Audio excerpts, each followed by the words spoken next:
Hey everyone, so in today's video I'm working some more on the sketchbook slam challenge, which is to fill a 600-page sketchbook in 30 days. It's been pretty rough for me, but I'm getting better, I'm getting faster, and I'm slowly catching up because I was pretty behind for a while. Once I fill the sketchbook, I'll for sure be doing a sketchbook tour, flipping through it and showing you all the art that's inside, because I'm definitely not showing it all in these videos. You're just getting little glimpses here and there. There's much more that you haven't even seen yet. Anyway, I was trying to think of a topic to discuss in this video, and the first thing that came to mind was to talk about the whole Inktober drama. Then I was like, I don't really want to talk about that because it's a little outdated. That was last week's news, and I didn't want to make it last week's commentary on my art video because it was a sponsored video and I just didn't fit in with what the video was about. And the cats are now wrestling.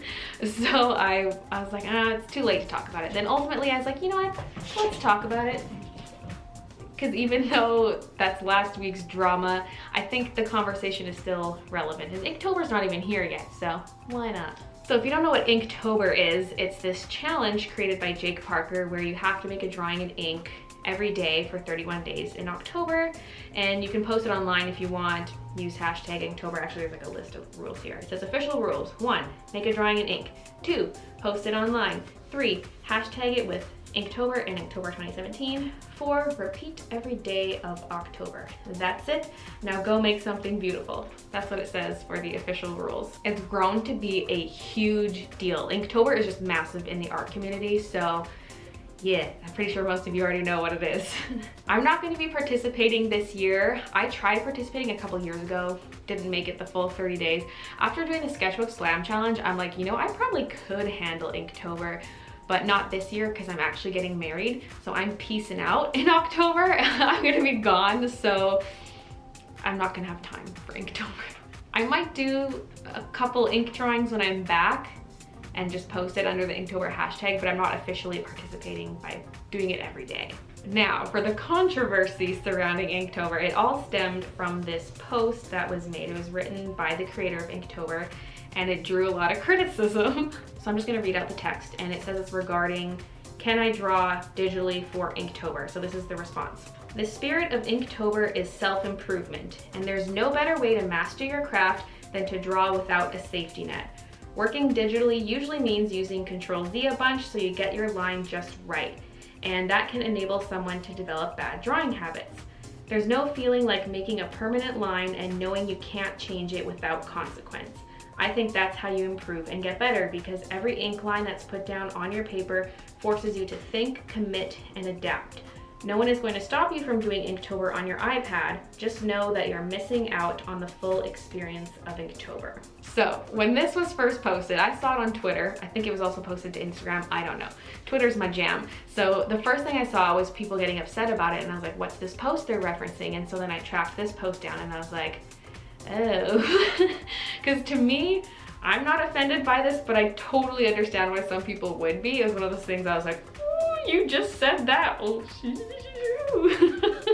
so there's a few things I want to touch on with this, because there's some of it I agree with, some of it I don't agree with. So I just thought I would share my thoughts, and you guys can share your thoughts down below, and yeah, we'll have a little discussion. So the first line says, the spirit of Inktober is self-improvement.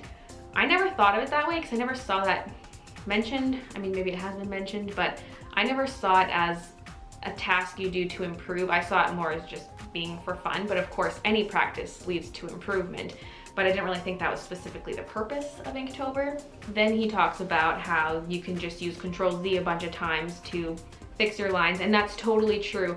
I think that's something digital artists are sometimes really sensitive about, because I don't blame them, because digital art is sometimes looked down upon as like, oh, it's so easy, the computer's doing all the work, blah, blah, blah, which is totally not true. But the whole undo thing does help a ton. Digital art in general is not easier than traditional, but there are some things that are easier to do digitally and some things that are easier to do traditionally, and that's just how these different mediums work. Every medium has its pros and cons. One of the pros of digital art is that it is significantly easier to fix mistakes. Like if I'm coloring something in Copic markers and I make a mistake, this is a transparent medium. I can't just layer more marker on top of it to make my mistake go away. With digital, you can just hit undo or just paint directly over top of something.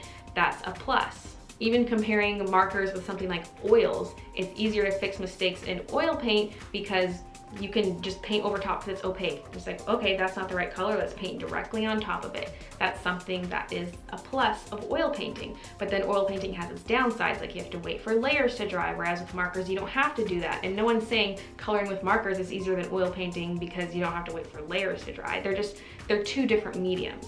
The same way digital and all traditional mediums are different from each other. Digital is just another medium that, again, has its pros and cons. And being able to fix your mistakes easily is one of the pros of digital art. That's just a fact. And like I said, that doesn't mean digital art is easier in general. That's just one of the perks. What someone finds to be easier than someone else totally depends on you as a person, how you learn different mediums, and how much practice you put into them. Like me personally, I think digital art is actually harder than a lot of the traditional stuff I do, but again, it depends on the medium. Like for me, Copic markers, easy to use.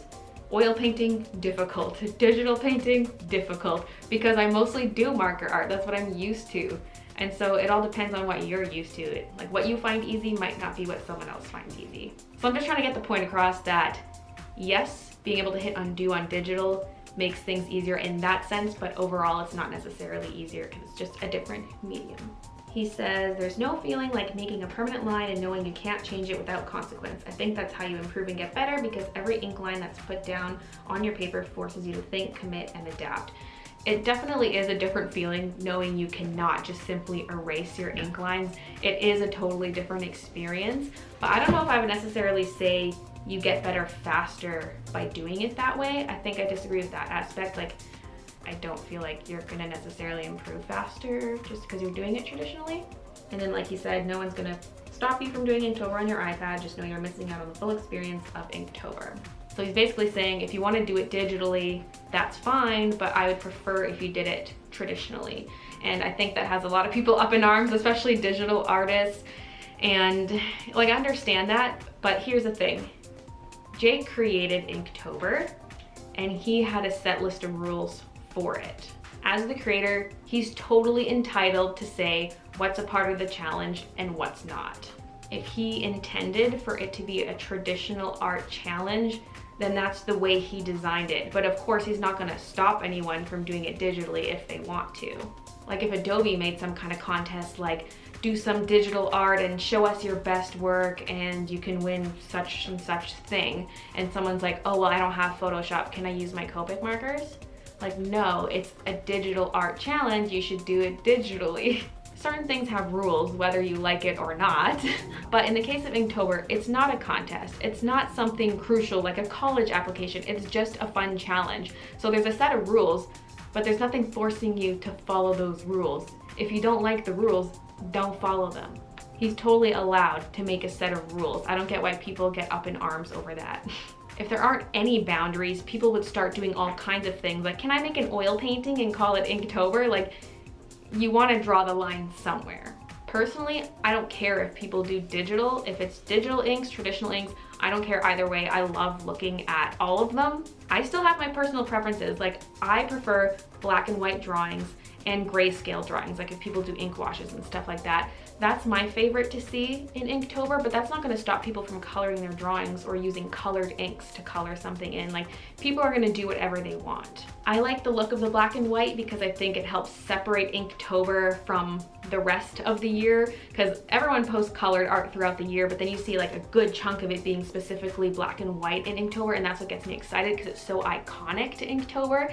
And so when someone posts a full color illustration and they're like, here's my Inktober, I'm kind of like, I wish they would have posted the ink separately first and then showed the colored version. That's just my preference. Like, of course people can do whatever they want. I mentioned this in a vlog a couple years ago and people jumped down my throat. I'm like, whoa, I'm just saying I prefer black and white illustrations for Inktober. Like, that's just my preference.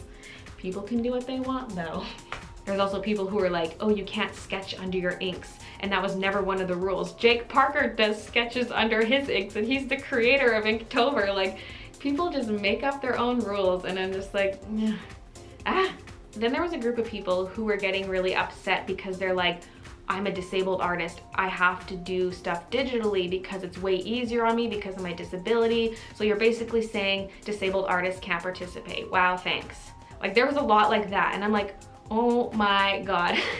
First of all, he said you can participate if you're doing it digitally. And I know it's still seen as kind of a slap in the face though, because he's like, oh, you're missing out on the full experience.